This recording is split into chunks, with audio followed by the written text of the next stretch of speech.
Stanley Kubrick's 2001 A Space Odyssey. Now this is a film that cinephiles absolutely adore, but when you watch it today, you really can't help but feel that time has not been its friend.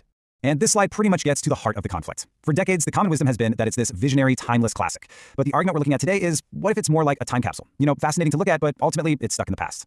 So what's the actual evidence for this? Well, with a film like 2001, the pacing, my gosh, it is just glacial by modern standards. Those long, deliberate shots that felt so artistic back then, today they can just feel, well, boring. And yeah, the effects were incredible for their time, but some argue they actually call so much attention to themselves now that they pull you right out of the story. Okay, so let's keep this ball rolling. We've talked about how a film can age poorly. Now let's shift gears and talk about fundamental problems that were baked into the story right from the very beginning. Ah, the giant plot hole. You know what I'm talking about. The one glaring mistake that, once you see it, you can never, ever unsee it. And for this one, we're looking at The Dark Knight Rises. It's a movie praised for being so clever, but it has a logical gap so big, it kind of threatens to tear the whole thing apart.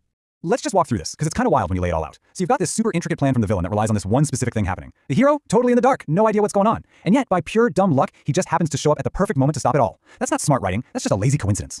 And this, my friends, actually has a name. It's called plot armor. It's the official term for what we just saw. It's basically when a character succeeds, not because they're smart or skilled, but because the script just refuses to let them fail, no matter how little sense it makes. Okay, so a story can be flawed, sure, but what about the execution? In this next section, we're putting the acting and the directing itself right under the microscope. Let's talk about something tricky, an iconic, Oscar-winning movie with a performance that just doesn't land. Let's talk about Kevin Costner and Dances with Wolves. The movie itself is considered a masterpiece, but if we're all being honest with ourselves, is his performance really that good?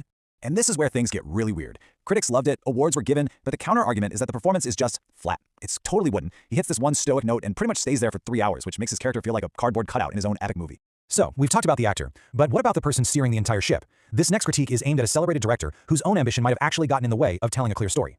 A film like Terrence Malick's The Tree of Life is a perfect example. I mean, it is gorgeous, right? Every single frame is a painting, but it's a classic case of style over substance. For a lot of people, the story is just confusing, and the director spends so much time on these beautiful, long, indulgent shots that the characters themselves feel like they've been left behind. Okay, this brings us to the final boss of our argument. This is the big one. We're moving beyond specific flaws like plot holes or acting, and we're talking about a film that's basically famous for being famous. You know exactly the kind of movie I'm talking about. It's the one everyone praises, everyone says is a masterpiece, but you secretly suspect that very few people actually enjoy watching it. And the prime suspect here? Oh yeah, it's Citizen Kane.